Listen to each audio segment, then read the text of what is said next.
नमस्कार. नवराष्ट्र नववार्तामध्ये मी दीपक मोरे आपलं सर्वांचं स्वागत करतो. या विशेष कार्यक्रमात विविध क्षेत्रात काम करणाऱ्या मान्यवरांशी आपण चर्चा करत असतो. आज आपल्यासोबत आहेत शरद जोशी प्रणीत शेतकरी संघटनेत काम करणारे युवा निवृत्ती साळवे यांच्याशी आपण चर्चा करणार आहोत. सातत्यानं बघितलं आहे की शेतकरी संघटना असतील त्यामध्ये युवकांचं प्रमाण जे आहे ते अत्यंत कमी असतं. असं असताना युवक जे आहेत त्या ठिकाणी विशेष म्हणजे त्यातही शरद जोशी प्रणीत शेतकरी संघटनेमध्ये युवक दिसत नाहीत. ते युवक देखील आता त्या संघटनेत काम करत आहेत. तर आपण त्यांच्याशी चर्चा करणार आहोत आणि जाणून घेणार आहोत त्यांनी त्यांचं मत परिवर्तन कसं झालं आणि ते या संघटनेत काम करण्यासाठी कसे धडावले. आपलं नमस्कार सर, तुमचे धन्यवाद. मला सांगा की आपण युवक आहात. युवक सातत्यानं वेगवेगळ्या ॲक्टिव्हिटीज करत असतात आणि शेतकरी संघटना म्हणजे हा फार दूर विषय आहे युवकांपासून शेती.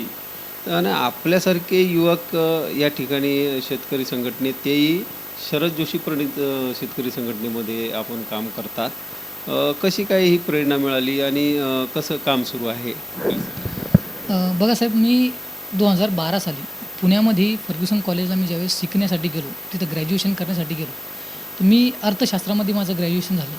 तर अर्थशास्त्रामध्ये अर्थशास्त्र अभ्यासात असताना मी शेतकरी आत्महत्या आणि त्याविषयी बरीच चर्चा केली. नंतर माझ्या अभ्यासक्रमामध्ये सुद्धा असं होतं की शेतकरी त्याच्यावर कर्ज झाल्यामुळं आत्महत्या केली, त्यांना तिथं अफेअर असल्यामुळे त्याची आत्महत्या झाली. पण मी यानंतर असं विचारलं, खोलात जाऊन याचा विचार करण्याचा प्रयत्न केला, कारण की मी जातीचा शेतकरी आहे. माझे वडील, माझे आजोबा ही शेती करतात. तर असं करत असताना नंतर माझा संपर्क शरद जोशी या साहेबांनी लिखित जी पुस्तकं आहेत, मग ते पोशिंद्याची लोकशाही असो किंवा अन्वयार्थ 1-2 असो, तर या पुस्तकांशी माझा जवळून संबंध आला. आणि जवळून संबंध आल्यानंतर मला की ज्या गोष्टी मी विद्यापीठामध्ये शिकलो होतो त्या गोष्टींच्या व्यतिरिक्त आणि एकदम धगधगती जी काही गोष्ट मांडली होती साहेबांनी, ती मला एकदम माझ्या बुद्धीच्या तर्कावर मी ती घासून पाहिली. आणि नंतर मला लक्षात आलं की याच्याशिवाय देशाला पर्याय नाही. म्हणून मी त्याच्याकडे वळालो. आणि कसं आहे माहिती का, भारतीय समाजाचं एक मन आहे की भारतीय समाजामध्ये भावनेला हात घातला की लवकर लोक अट्रॅक्ट होतात. पण शेतकरी आणि शरद जोशी प्रणीत संघटना आणि त्याची जी अर्थकारण आहे, तर हे बुद्धीचं विश्लेषण करावं लागतं.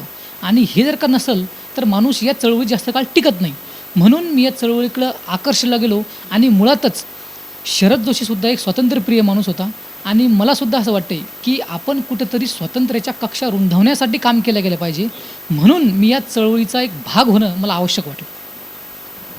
निश्चितच युवकांनी देखील या संघटनेत आणि शेतकरी संघटनेमध्ये काम केलं पाहिजेत, जेणेकरून जे शरद जोशी यांचे जे विचार होते ते विचार देखील तळागाळापर्यंत पोचवून युवकांनी यामध्ये मोठा सहभाग या ठिकाणी नोंदवावा. मला एक असा प्रश्न या ठिकाणी उपस्थित होतो की बरेचसे विद्यार्थी असतात, युवक असतात, आपले ध्येय ज्यांनी निश्चित केलेलं असतं. असं असतानाही शेतकऱ्यांचे पुत्र असतील किंवा इतरही जे विद्यार्थी असतील ते ध्येयापासून भरकटतात. असं असताना अशा वयात, जे आज तुमचं वय आहे, अशा वयात ते भरकटतात. अशा वयात ते भरकटतात, परंतु आपल्यासारखे युवक जे आहेत ते एवढे विचार घेऊन समोर येतात. तर अशा विद्यार्थ्यांना तुम्ही काय सांगाल, काय कराल? साहेब, हा प्रश्न अतिशय महत्त्वाचा आहे. कारण की हे वय असं आहे की या वयात आपण आपलं करिअर आणि आपलं आयुष्य बदलू शकतो आणि आपलं आयुष्य बरबादसुद्धा करू शकतो. म्हणून जर याच वयामध्ये आपल्याला चांगल्या विचारांचा जर का वारसा लाभला किंवा चांगले विचार, चांगले संगती, चांगले पुस्तकं विशेष म्हणजे, तर याचं जर का आपण वारंवार आपल्या जीवनामध्ये जर का त्यांचं अंतर्भाव झाला तर आपण निश्चितच एक चांगल्या ध्येयापर्यंत निश्चितच पोचू शकतो. आणि आता मी पण ज्या ठिकाणी मी कॉलेजला होतो त्या ठिकाणी पुणे म्हणजे तिथं ते विद्येचं माहेरघर पण आहे आणि तिथं माणसं बरबाद पण होतात. हे दोन्ही पाहिलं मी. पण आपल्याला ठरवायचं असतं, आपण शेतकरी कुटुंबातले आहोत, आपल्याला ठरवायचं असतं की आपल्याला नेमकं काय करायचं.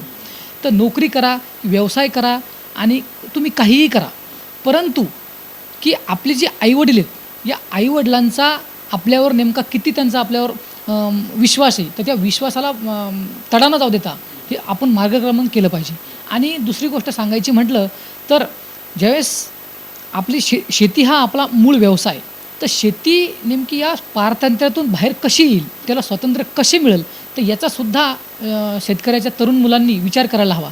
आणि तो विचार करत असताना फक्त बोलायचं म्हणून बोलायचं नाही. कारण की आता आजकाल बरेच म्हणजे शेतकऱ्यांचं मी असं म्हणतो आहे की शेतकरी नेत्यांचं आता पीक सध्या मार्केटमध्ये सध्या जोमात आहे. तर योग्य विश्लेषण करून, योग्य नेमकी त्याची अर्थचिकित्सा करून ह्या गोष्टी जर आपण आत्मसात केल्या तर नक्कीच येणारा काळ हा शेतकरी संघटनेचा आणि शेतकऱ्यांचा राहणार आहे. शरद जोशी यांचं जे काही विचार आहेत ते नेमके विचार तुम्हाला कुठले विचार त्यांना तुम्हाला म्हणजे आकर्षित केलं कोणत्या विचारांनी, आणि तुम्हाला काय वाटतं की काय नेमकं बदल जे आहेत ते शेतकऱ्यांसंदर्भात शासनाने केले पाहिजे? हे बघा, आता सगळ्यात मला आकर्षित करणारी सगळ्यात मोठी गोष्ट म्हणजे स्वतंत्रतावाद.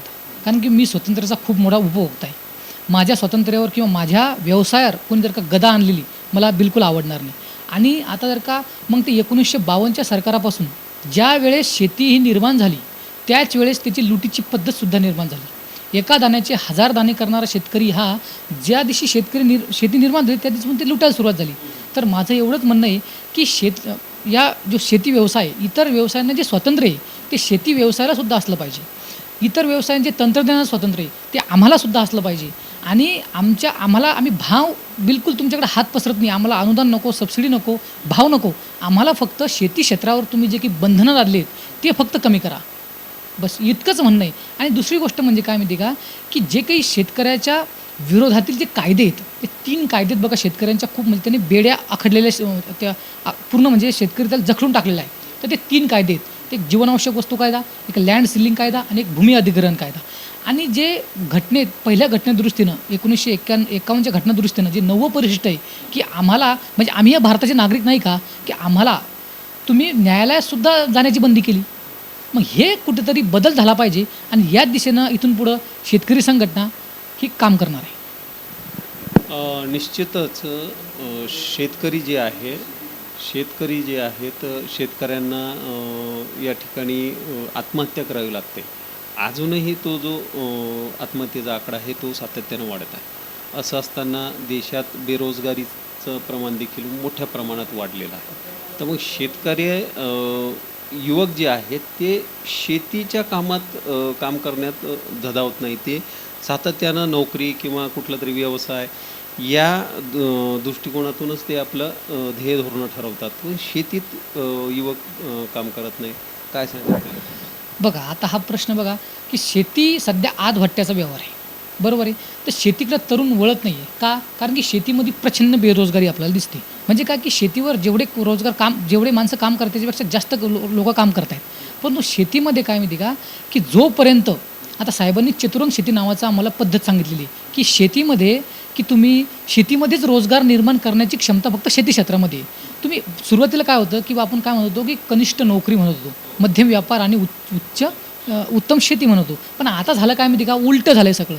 म्हणजे काय की शेती क्षेत्रामध्ये रोजगार आता जो आपला जो गावातला मुलगा आहे तो बाहेर जाऊन काय करतो, पुण्यासारख्या शहरात किंवा मुंबई किंवा मग परदेशात जाऊन काय करतो, नोकरी करतो. परंतु एवढं सामर्थ्य शेतीमध्ये आहे की त्याची जी क्षमता आहे तो या शेतामध्येच वापरू शकतो आणि तिथून रोजगार निर्मिती करू शकतो. जर असा रोजगार निर्मिती झाली तर हे जे मुलं आहेत ग्रामीण भागातले हे बाहेर जावं लागणार नाही यांना. आणि इथंच त्यांना रोजगार जर का उपलब्ध झाला तर कच्च्या मालाचं रूपांतर जर का आपण पक्क्या मालात जर का केलं तर ते फक्त शेती क्षेत्रात ते करू शकतं. आणि त्या पद्धतीनं आता एक दुसरी गोष्ट म्हणजे एक लँड सिलिंग नावाचा एक कायदा आहे बघा. त्यात काय माहिती आहे का की सध्या शेतीचं तुकडीकरण झालेलं आहे. आता बघा, आम्ही शेतकरी तर आम्हाला 54 एकराच्या वरती शेती बाळगायला चालत नाही आम्हाला. आणि जे कारखानदार आहेत त्यांना तुम्ही हजारो एकरची शेती तुम्हाला मुभा आहे. मग ज्यावेळेस असं असताना मग आमच्याकडे FDI येणार कसा, आमच्याकडं मोठमोठ्या कंपन्या निर्माण कशा होणार. मग जोपर्यंत हे कायदे जोपर्यंत हटवत नाही, ज्या शेतीला तुम्ही स्वातंत्र्य देत नाही तोपर्यंत ह्या गोष्टी FDI येणं किंवा शेतीमध्ये मोठमोठ्या कंपन्या तयार होणं आणि त्यातून रोजगार निर्मिती होणं हे जोपर्यंत होत नाही तोपर्यंत शेतीला चांगले दिवस येत नाही. या ठिकाणी अर्थव्यवस्था जी आहे अर्थव्यवस्थेचा अभ्यास असणं युवकांनाच गरजेचं आहे. कारण युवक जो आहे हे देशाचं मोठी एक संपत्ती आहे आणि युवकांनी जर मनात ठरवलं, हा देश युवकांचा आहे, युवकांनी मनात ठरवलं तर या देशात पुन्हा खुली अर्थव्यवस्था यायला काही वेळ लागणार नाही आणि असं जर झालं तर निश्चितच देश हा पुन्हा प्रगतीपथावर या ठिकाणी समोर जाणार आहे. हे आपल्यासोबत होते निवृत्ती साळवेजी, यांच्याशी आपण बातचीत केलेली आहे आणि आपण यासह वेगळ्या क्षेत्रात काम करणाऱ्या पुन्हा एकदा पुढच्या भागात नवीन व्यक्तींसोबत भेटूयात. तोपर्यंत नमस्कार. नवराष्ट्र, बुलढाणा.